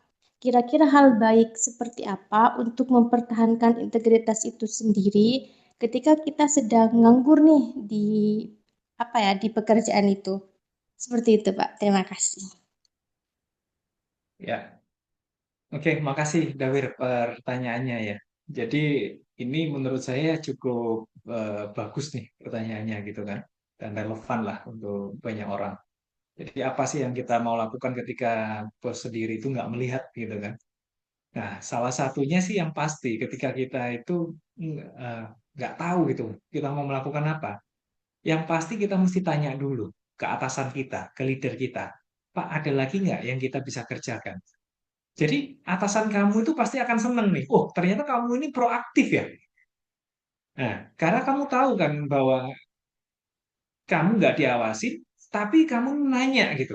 Jadi atasan kamu akan seneng. Berarti kamu ini betul-betul orangnya itu pingin maju, berinisiatif. Nah, itu dulu yang nomor satu gitu kan. Kalau misalnya dari atasan kamu bilang, oh, enggak kok kayaknya udah cukup semua, udah bagus semua, udah nggak ada yang perlu dikerjakan lagi kok. Nah, yang tadi berarti tinggal bagaimana kamu menggunakan waktu kamu untuk mengupgrade diri kamu, peta kamu tadi kan yang tadi sempat saya ceritakan kan. Jadi ketika eh, loh, kok apa, ketika kamu naik ke apa ke jenjang yang lebih lanjut, kamu udah siap gitu. Skill apa sih yang kamu butuhkan gitu kan? Nah, skill kamu yang kamu butuhkan tadi itu ketika kamu sudah siap, nah itu bos kamu pasti akan lebih senang gitu. Karena apa ya? Karena kamu udah mempersiapkan diri duluan. Tapi yang pertama tetap harus tanya ke leader kamu dulu, ke atasan kamu, ke direktur kamu dulu. Itu sih jawabannya. Semoga membantu, Dawe. Oke. Untuk Kak Dawir ada jawaban lain? Oh, sudah cukup. Sama satu lagi boleh Kak? Maksudnya gini, semisal untuk upgrade skill itu sendiri, kira-kira dari segi apa ya? Bisa kasih rekomendasi nggak? Ya. Nah, kalau ini kan tergantung dari kebutuhan masing-masing perusahaan ya. Misalnya kamu ngincer, saya ingin menjadi manajer operasional misalnya. Berarti kan kamu harus punya skill operasional kan. Contohnya decision making atau problem solving. Nah, itu kamu harus tahu nih tujuan kamu, goal kamu kemana. Baru skillnya kamu upgrade ke sana. Jadi betul-betul sesuai dengan apa yang kamu mau dan kamu tanyakan ke bos kamu atau atasan kamu, apa sih yang saya butuhkan untuk saya bisa mencapai posisi yang ini gitu loh. Jadi akhirnya dia juga kebuka nih pemikirannya. Oh iya ya, berarti kamu ini orangnya mau maju. Karena zaman sekarang itu jarang sekali saya lihat orang-orang kayak Dawir gini yang pingin maju, pingin berkembang, kebanyakan udah zona nyaman gitu kan. Jadi ini Dawir ini termasuk orang-orang yang menurut saya yang langka nih. Jadi harusnya bosnya ini seneng nih ketemu Dawir gini. Itu sih yang bisa saya berikan jawaban. Semoga Hmm. membantu, Dawir. Kak Dawir, Eh, siap, siap kok. Makasih banyak. oke. Sip. Thank you ya Kak Dawir. Sukses selalu. Oke, selanjutnya untuk Kak Sanjaya Mandala. Mungkin untuk Kak Sanjaya Mandala bisa open mic, Kak.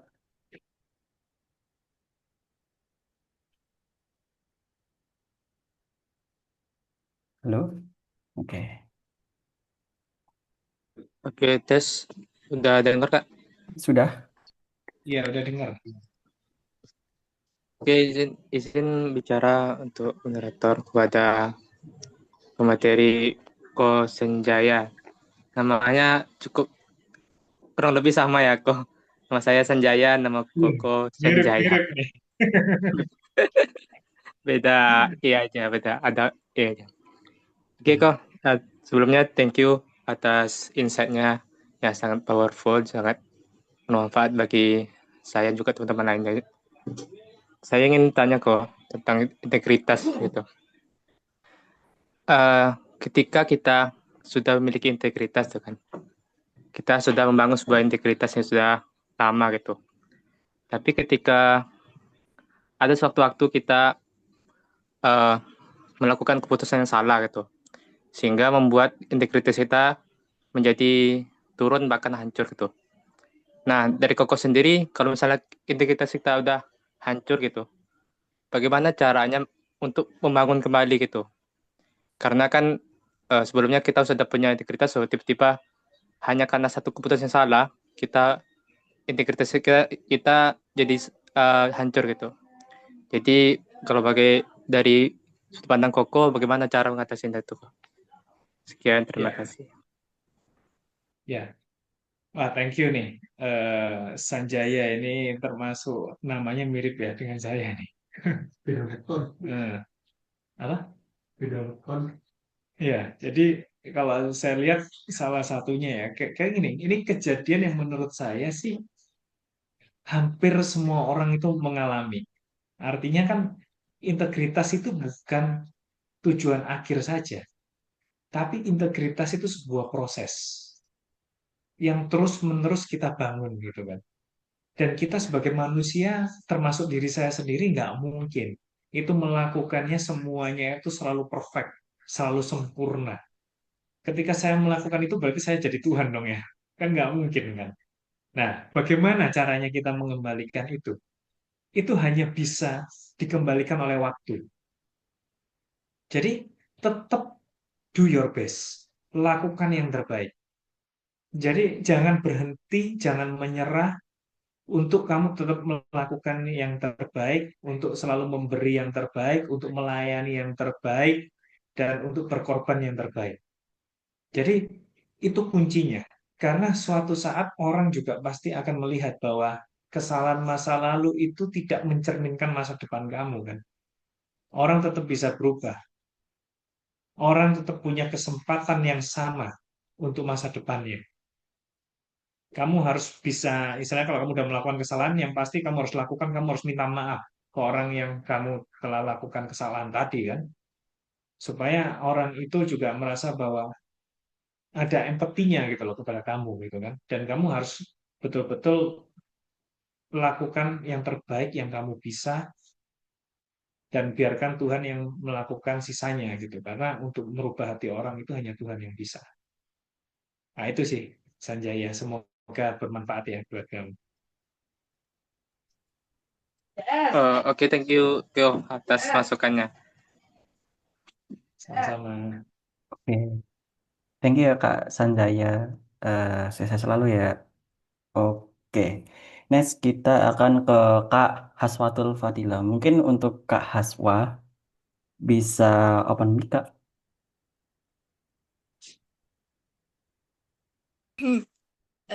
Permisi kok, izin bertanya kok. Ya. Tapi mohon maaf nggak open camera kok. Jadi gini, Haswa belum kuliah, belum kerja, belum magang juga, belum ada pengalaman di situ. Tapi kan suatu saat pasti akan kerja nyari uang. Jadi kalau seandainya nih kita kita kerja sama orang, kemudian di situ kita banyak tuntutan. Kita harus dituntut kayak berintegritas, iya. Kemudian kita apa ya, banyak skillnya juga. Sementara misalkan gaji yang dikasih itu kecil, kan yang namanya manusia pasti punya namanya hitung-hitungan gitu loh kok. Itu kalau udah ada di posisi kayak gitu, cara kita menyikapinya tuh bagaimana ya kok? Terima kasih. Sorry, Kaswa. Itu maksudnya pertanyaannya berarti gimana menyikapi antara integritas dengan salary yang diharapkan gitu ya maksudnya ya. eh iya kok. Oke. Ya, ya, paham sih. Ya. Jadi kalau saya lihat itu gini ya. Ini tuh juga menjadi satu hal yang memang sering ditanyakan ya oleh banyak orang gitu kan, termasuk di tim saya sendiri atau tim yang teman saya dan sesama pebisnis gitu.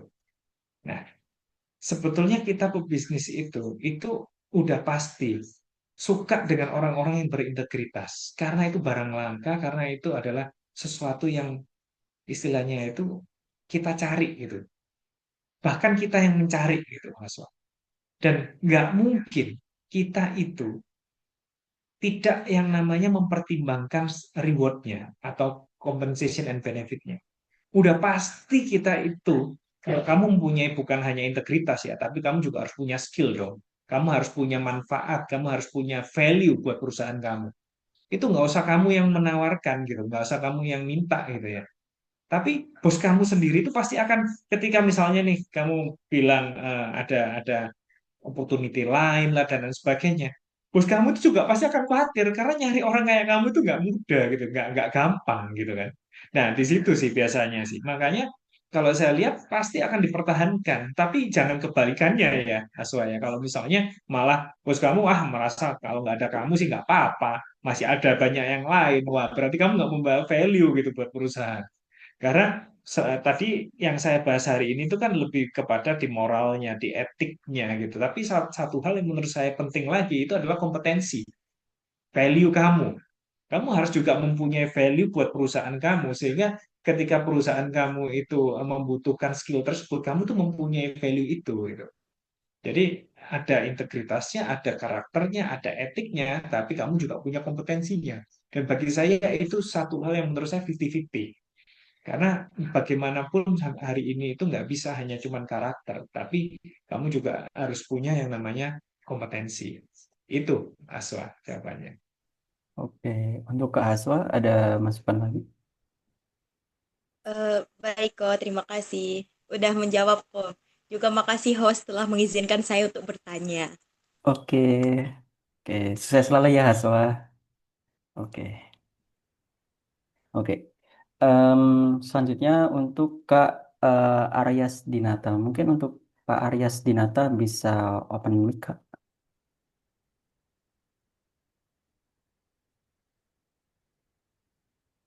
Halo,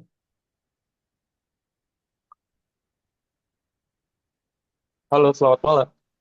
malam. Oke, Mas Arya. sebentar ya.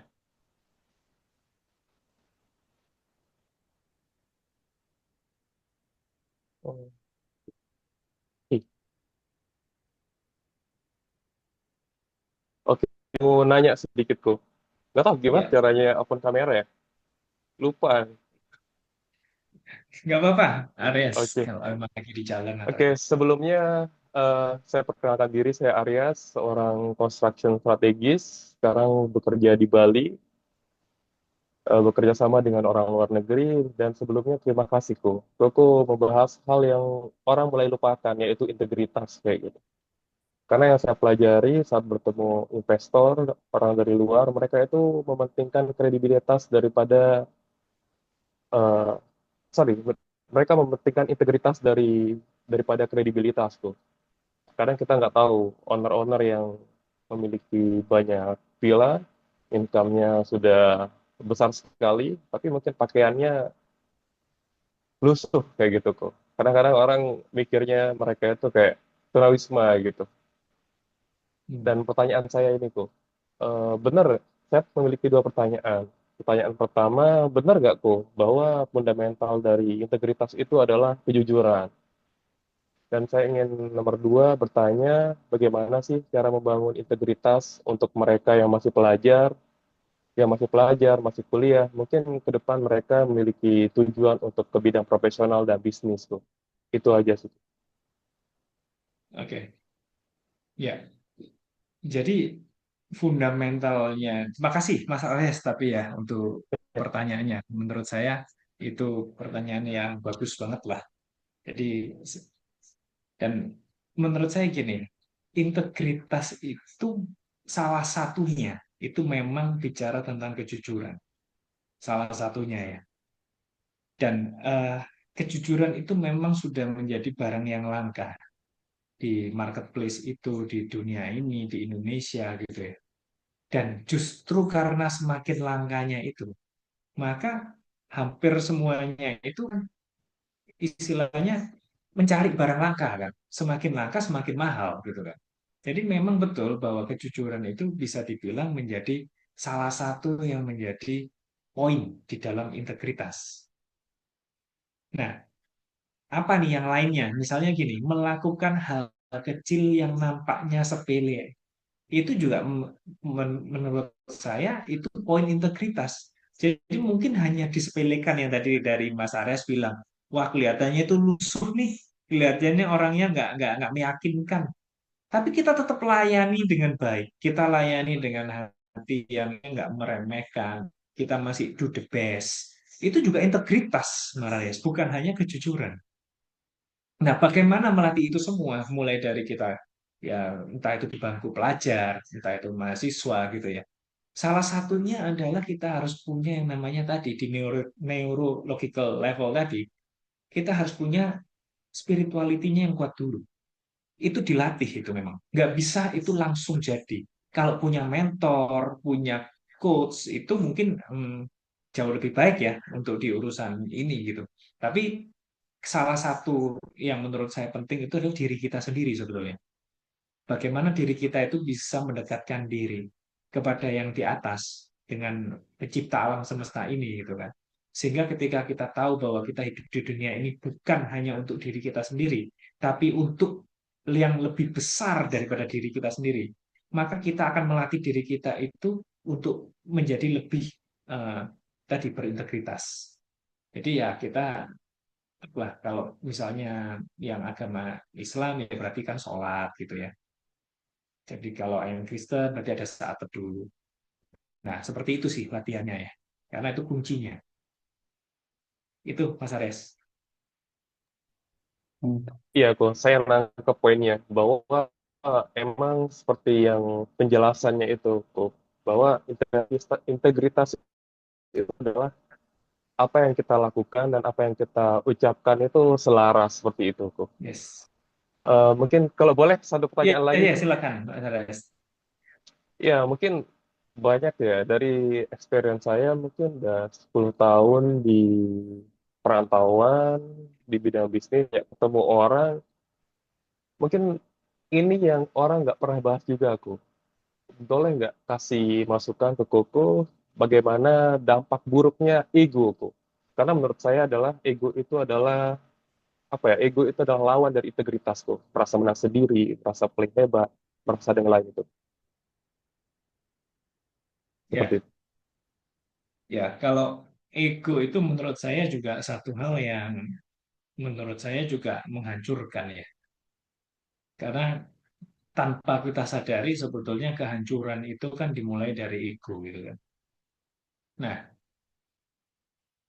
menurut saya ego itu bisa juga lawan katanya itu dari kata humble, dari kata rendah hati gitu.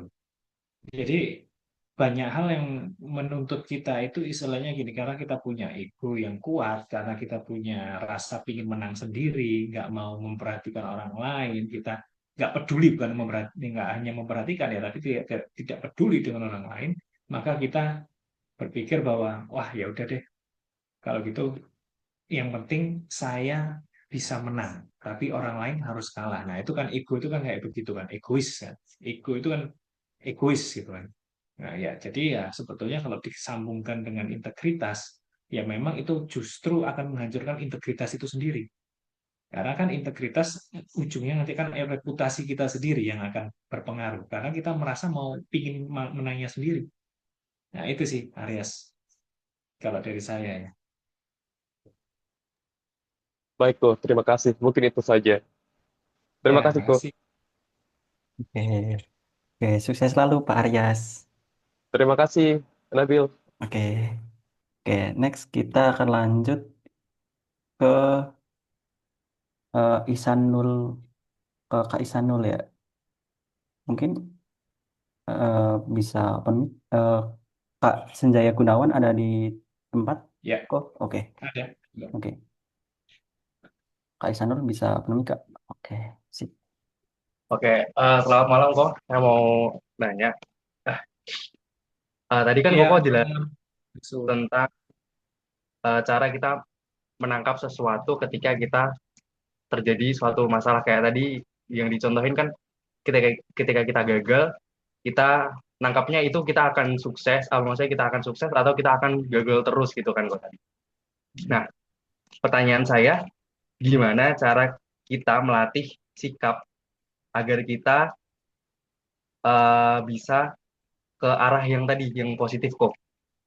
Soalnya kan kayak Oke. Gen Z kan kalau misal gagal kan biasanya ngeset atau eh, galau, bad mood, terus gampang terdistraksi sama sosial media. Nah, menurut Koko gimana? Saran Koko gimana agar Gen Z, anak-anak muda sekarang itu bisa melatih sikap, melatih diri biar saat menghadapi suatu masalah gitu kok. Ya,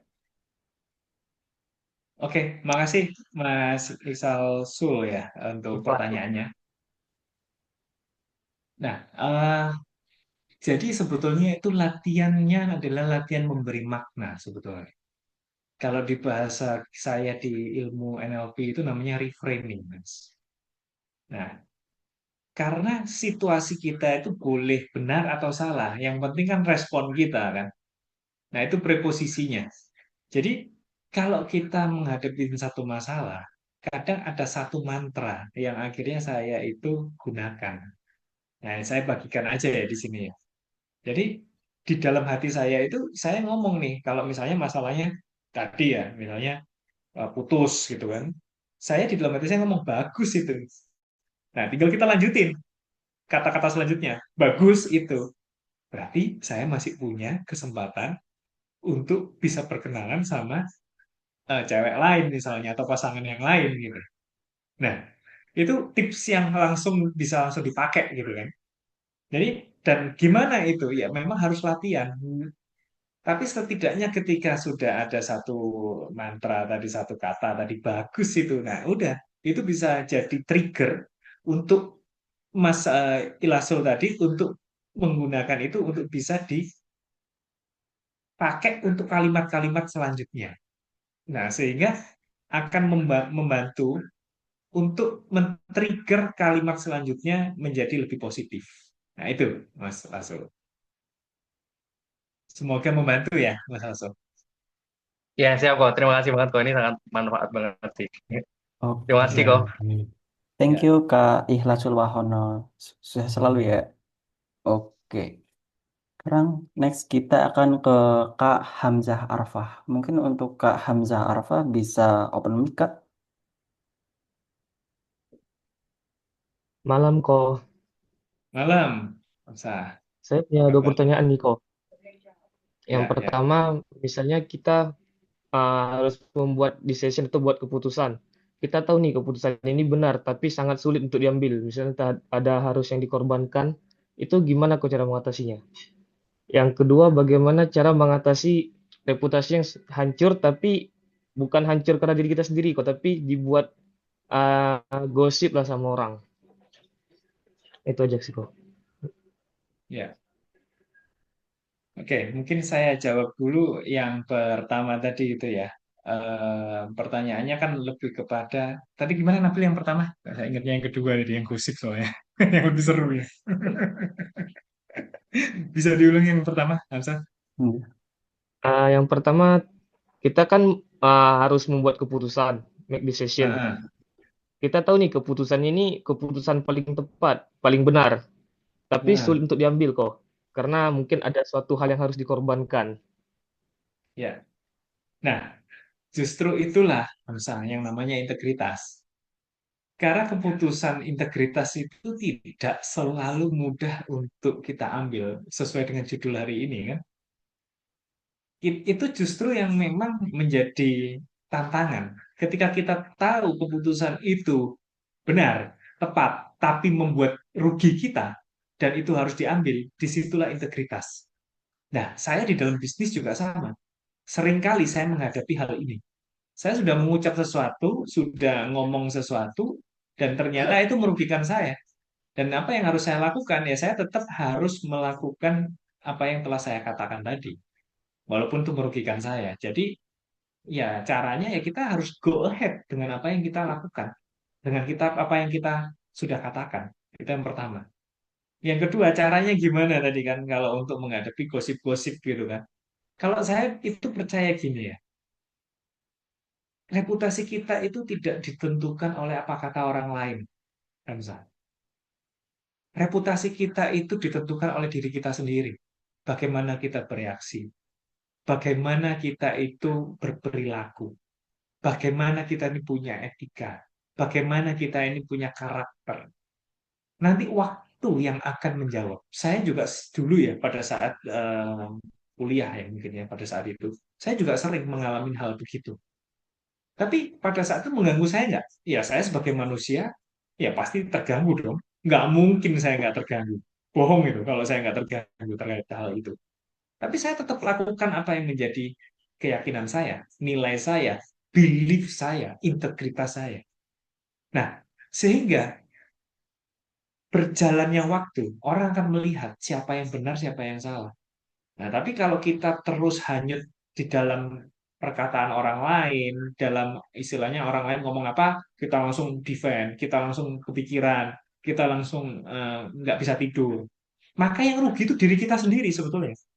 Karena orang lain belum tentu kok peduli dengan apa yang kita katakan gitu, apa yang kita orang lain katakan, sorry.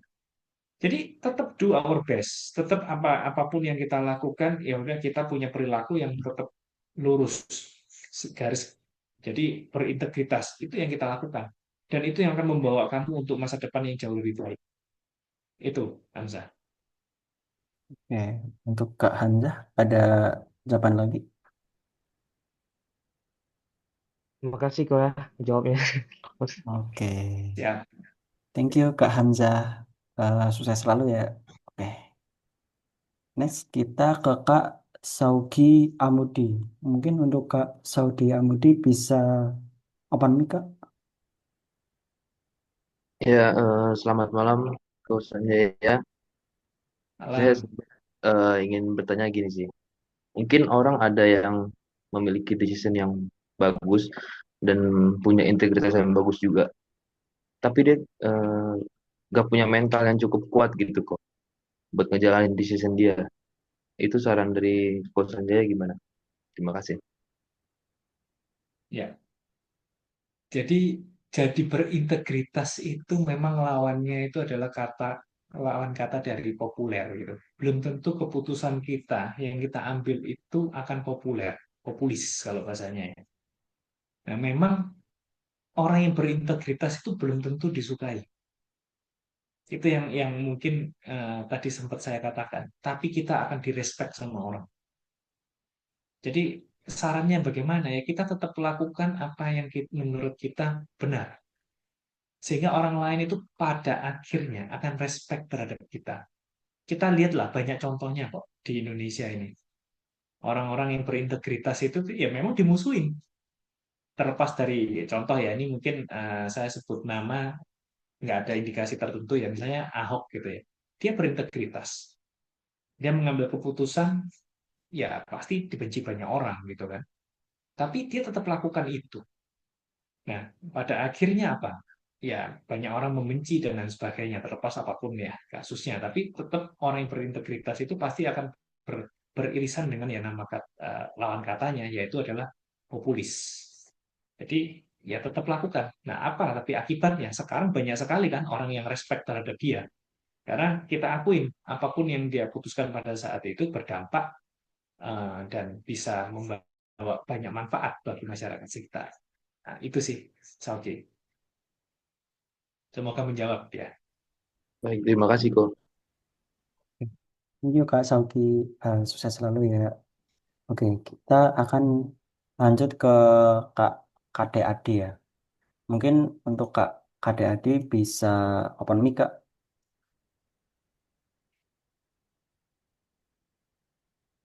Halo? Oke. Halo Ko, Halo. gimana kabar? Semoga sehat Ko ya. Terima kasih untuk waktu Sehat. dan sharingnya malam ini. eh Gini Ko, ke pas sekali dengan apa yang pernah saya alami ketika dengan teman mencoba merintis sebuah bisnis kemarin. Jadi seperti ini Ko, mungkin saya kalau bisa nanti saya ingin melihat pandangan yang berbeda seperti itu Ko. Nah, kita pernah mensupport seorang teman. Emang kita dari posisi memang sama-sama di bawah seperti itu kok. Jadi dia dapat kesempatan eh, ini di sektor properti juga. Waktu itu kita mencoba membuka lahan kaplingan. Nah, saya dan teman-teman kebetulan karena punya link dan circle, jadi saya bantu dengan link dan circle saya seperti itu untuk teman saya ini. Eh, Ternyata setelah berjalan, dia di awal selalu berbicara integritas seperti itu kok.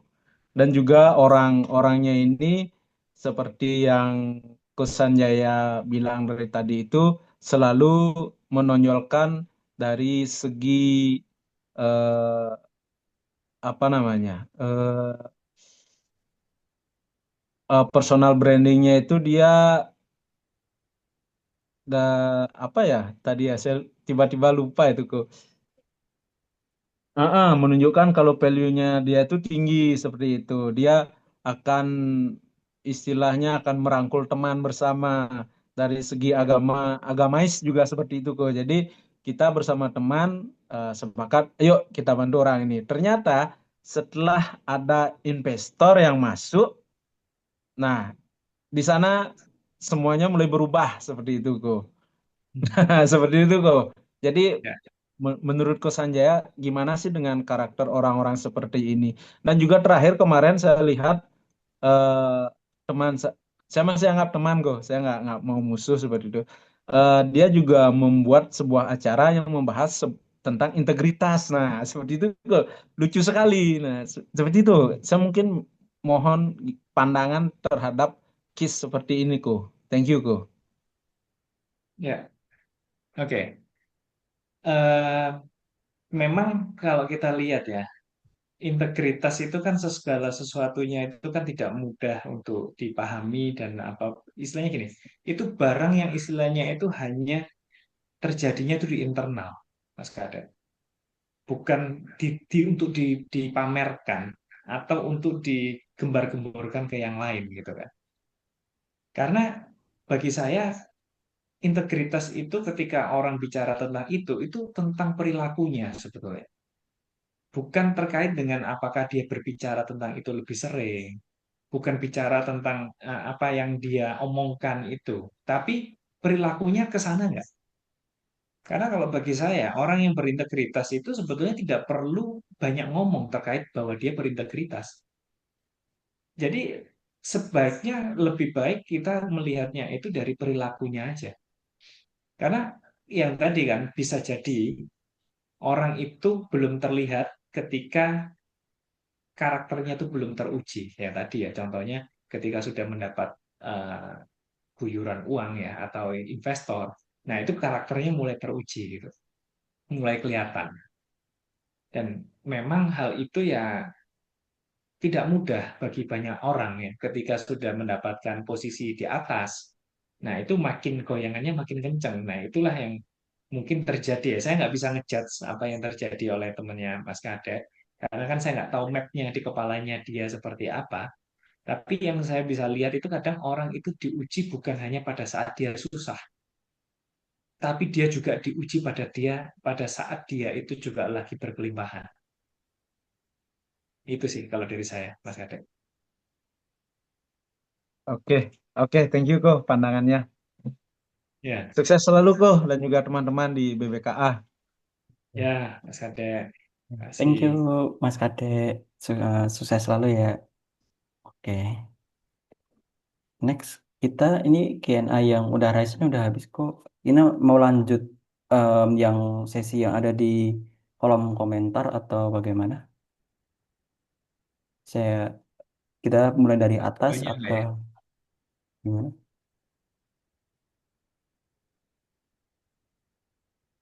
Eh, masih banyak nggak ya, Nabil? Ini yang di kolom komentar ada beberapa sih kok. Atau mau diambil beberapa aja yang di Ambil beberapa atas-atas. aja boleh, Nabil. Oke, Boleh. boleh, boleh. Ini saya bacain ya kok dari Ya. Kak Erik ya. Jadi ini dari Kak Erik, kok terkadang kalau kita mengikut integritas 100% malah merugikan kita dan keluarga kita. Mungkin contoh Tom Lembong yang mungkin sudah di jalur benar tapi tetap jadi korban. Jadi apakah integritas bisa dinego terkadang? Ingin tahu dari POV Pak Sanjaya. Thank you. Ya. Menurut saya kalau terkait integritas itu apakah bisa dinego atau tidak ya itu tergantung dari value masing-masing orang tersebut gitu. Yang penting itu adalah niat hatinya sebetulnya. Apakah niat hatinya itu mempunyai karena moral kompasnya itu adalah di hati nurani sebetulnya integritas itu. Jadi orang yang berintegritas atau tidak itu kan lihatnya dari kacamata hati nuraninya dan yang tahu itu hanya dia dan Tuhan. Nah, jadi ya apakah bisa dinego atau enggak itu tergantung dari sudut pandang orang yang melakukan ya atau orang yang tadi menjalani. Apakah dia punya hati nurani yang murni atau dia punya hati nurani yang memang sebetulnya tidak murni. Nah, di case ini saya nggak tahu nih apakah eh, tokoh tersebut tadi hatinya bagaimana. Yang tahu hanya orang tersebut dan Tuhan. Tapi kata kuncinya yaitu hati nurani. Itu sih, Nabil. Oke. Thank you, Pak Sanjaya. Oke, kita ini eh, ke Sanjaya masih ada waktu banyak atau mungkin masih menerima beberapa pertanyaan aja? Atau Ya mungkin, mungkin satu atau dua pertanyaan lagi boleh, Nabil. oke deh. Eh, ini kita dua pertanyaan lagi ya kok. Ya. Ini dari Kak Clementius Haryanto. Mau tanya kok, bagaimana caranya kita bisa membangun kultur integritas kepada karyawan kita? Nah, betul. Ini yang sedang saya lakukan ini di dalam company saya sendiri ya. Ini menarik sih pertanyaannya sih. Jadi, untuk membangun kultur integritas itu dimulai dari kita sendiri. Itu nomor satu.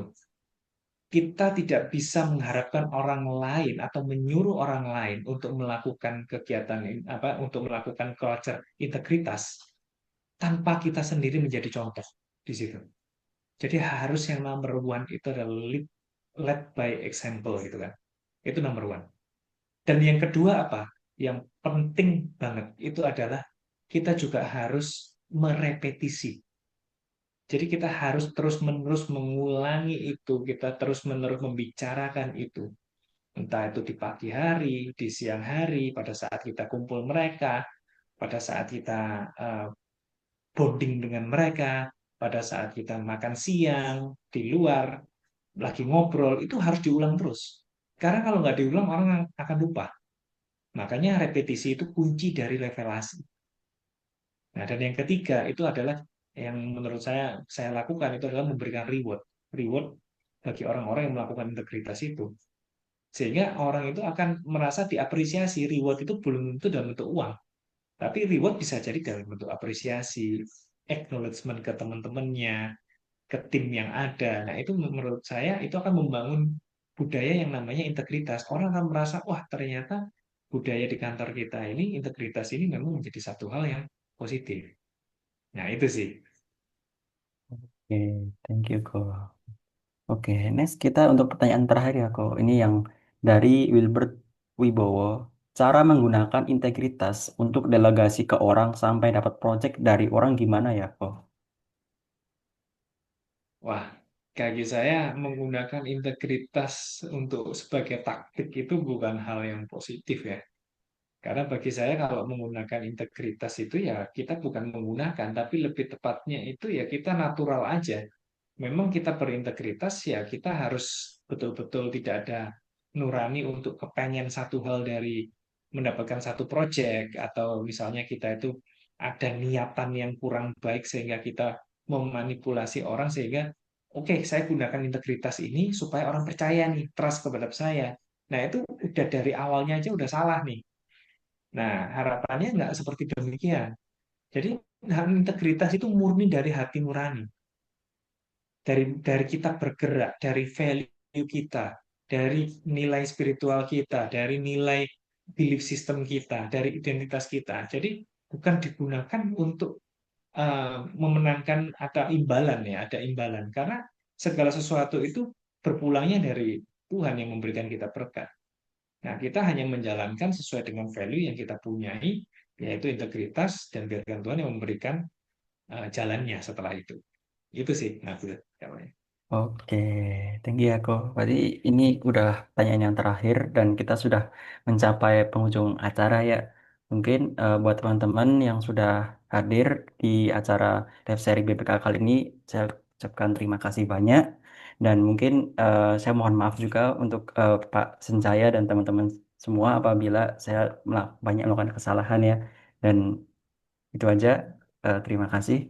Mungkin Ya, untuk Pak sih. Senjaya dan teman-teman semua udah bisa eh, keluar dari live sharing ini. Terima kasih. Ya, makasih teman-teman buat waktunya. Jangan lupa ntar tag saya juga ya teman-teman. Nanti saya fallback nih.